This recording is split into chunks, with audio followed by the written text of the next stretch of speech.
Russia Ukraine యుద్ధానికి ముగింపు పలికే సమయం ఆసన్నమైందా? అమెరికా ప్రెసిడెంట్ డొనాల్డ్ ట్రంప్ యుద్ధానికి ఫుల్ స్టాప్ పెట్టాలని సీరియస్గా ఉన్నారా? అయితే ఇటు Russia president Vladimir Putin, Ukraine president జెలెన్స్కీలు సాంకేతిక కారణాలు చూపించి తప్పించుకుంటున్నారు.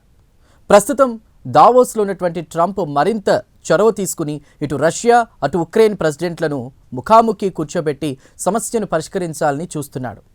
శుక్రవారం నుంచి యునైటెడ్ అరబ్ ఎమిరేట్స్లో త్రైపాక్షిక చర్చలు ప్రారంభం కానున్నాయి. దీనికోసం ట్రంప్ విస్తృతమైన ఏర్పాట్లు చేస్తున్నారు. మరి ట్రంప్ ప్రయత్నాలు ఎంతవరకు ఫలించే అవకాశం ఉందో ప్రత్యేక కథనంలో తెలుసుకుందాం.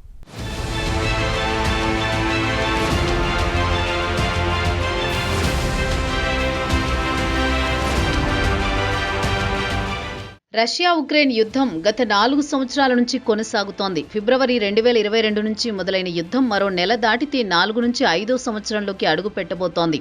గత 4 సంవత్సరాల యుద్ధంలో ఇటు ఉక్రెయిన్తో పాటు అటు రష్యా కూడా భారీగా నష్టపోయింది. బిలియన్ల కొద్దీ డాలర్లతో పాటు లక్షల సంఖ్యలో సైనికులను కోల్పోయింది. ఇక అమెరికా ప్రెసిడెంట్ డొనాల్డ్ ట్రంప్ కూడా తాను ప్రెసిడెంట్గా బాధ్యతలు స్వీకరించిన వెంటనే 24 గంటల్లో యుద్ధానికి ముగింపు పలికిస్తానని ప్రగల్భాలు పలికాడు. తీరా చూస్తే ఏడాది దాటిపోయినా ఆయన చేసిన ప్రయత్నాలు మాత్రం ఫలించలేదు. పుతిన్తో పాటు జెలెన్స్కీ వ్యవహారంతో ట్రంప్ కూడా విసిగిపోయాడు.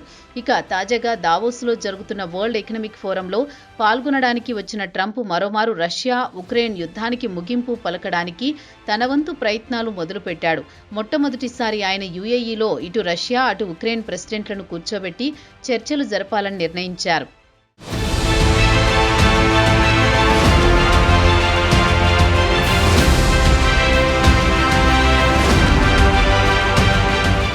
శుక్రవారం త్రైపాక్షిక చర్చలు మొదలుపెట్టాలని ట్రంప్ నిర్ణయించారు. ఈ చర్చలు శుక్ర శనివారాలు 2 రోజుల పాటు కొనసాగుతాయి.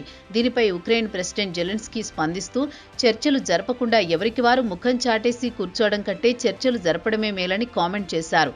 ఈ నెల 23, 24 తేదీలో అబుదాబిలో ఉక్రెయిన్, అమెరికా, రష్యాల మధ్య చర్చలు జరగనున్నాయి.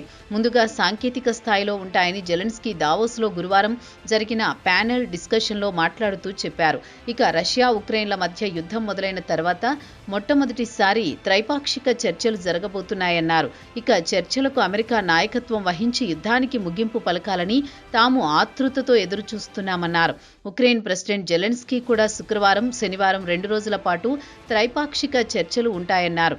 అయితే అంతకుముందు జెలెన్స్కీ సుమారు గంటల సేపు అమెరికా ప్రెసిడెంట్ ట్రంప్తో భేటీ అయిన తర్వాత ఈ విషయం ప్రస్తావించారు. ట్రంప్తో చర్చల పట్ల జెలెన్స్కీ సంతృప్తి వ్యక్తం చేశారు.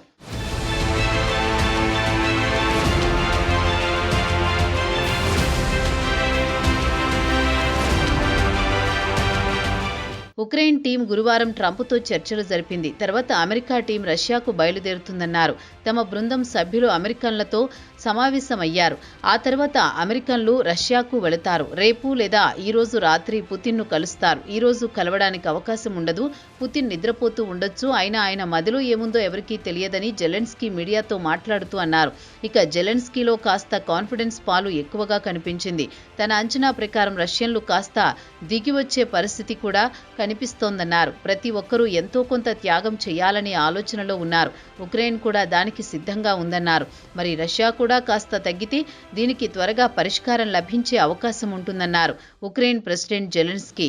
అయితే చర్చల ఫార్మాట్ గురించి కానీ తన అధికారులు నేరుగా పుతిన్తో చర్చలు జరుపుతారా అనే అంశం గురించి కానీ ఆయన క్లారిటీ ఇవ్వలేదు.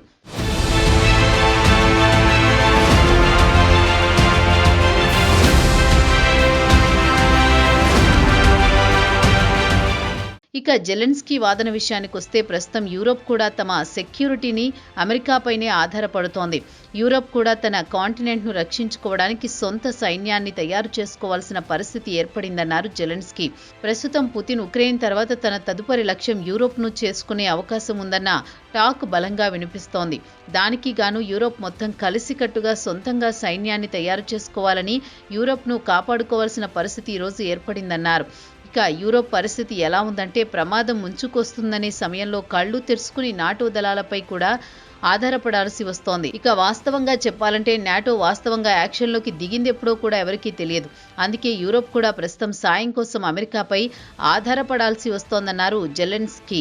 ప్రస్తుతం నాటో ఉనికిలో ఉంది, అమెరికా కూడా తన వంతు సహకారం అందిస్తామన్నారు. అయితే ఒకవేళ అమెరికా సాయం చేయడానికి నిరాకరిస్తే పరిస్థితి ఏంటి?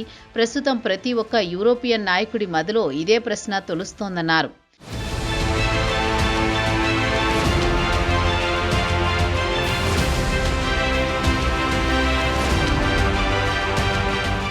ఇక నాటోలో ఉక్రెయిన్ ఉండి ఉంటే పరిస్థితి వేరేగా ఉండేదన్నారు. గ్రీన్లాండ్ సమీపంలో రష్యాకు చెందిన యుద్ధ నౌకలను ముంచడానికి నాటోను ఉక్రెయిన్ సాయం తీసుకునేదని, తమకు ఎప్పుడు ఎలా వ్యవహరించాలో తెలుసు. గ్రీన్లాండ్ను రష్యాకు చెందిన యుద్ధ విమానాలు స్వేచ్ఛగా తిరుగుతుంటే ఉక్రెయిన్ నాటోకు చెందిన ఖచ్చితంగా సాయం చేసేది. గత 4 సంవత్సరాల నుంచి తాము యుద్ధంలో రాటు తేలిపోయాం, బాగా అనుభవం గడించాం, తమ వద్ద ఆయుధాలు ఉన్నాయని, గ్రీన్లాండ్ సమీపంలో ఒక్కటంటే ఒక్క రష్యా యుద్ధ నౌక కనిపించకుండా చేయగల సత్తా తమకు ఉందన్నారు. దీనికి ఆయన క్రిమియాలో రష్యాకు చెందిన యుద్ధ నౌకను సముద్రంలో ముంచేసిన ఘటన గురించి గుర్తు చేశారు. అయితే దురదృష్టవశాత్తు తాము నాటో కూటమిలో సభ్యులం కాదు కాబట్టి నాటోకు సాయం చేయలేకపోతున్నాం, గ్రీన్లాండ్లో రష్యా యుద్ధ నౌకలను ఏమీ చేయలేకపోతున్నామని వాపోయారు.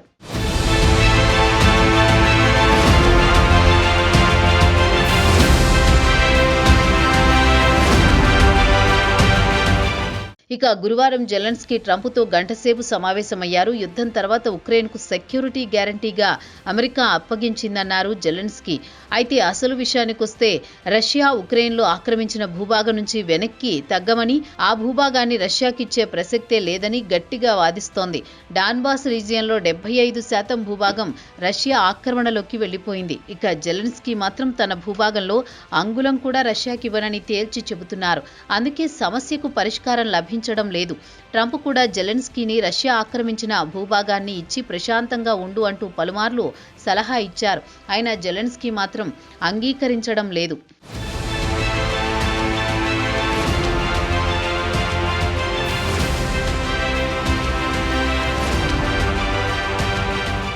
ఇక ట్రంప్ కూడా ఈ యుద్ధంలో పరోక్షంగా పుతిన్కు సాయం చేస్తున్నాడని జెలెన్స్కీ మండిపడుతున్నారు.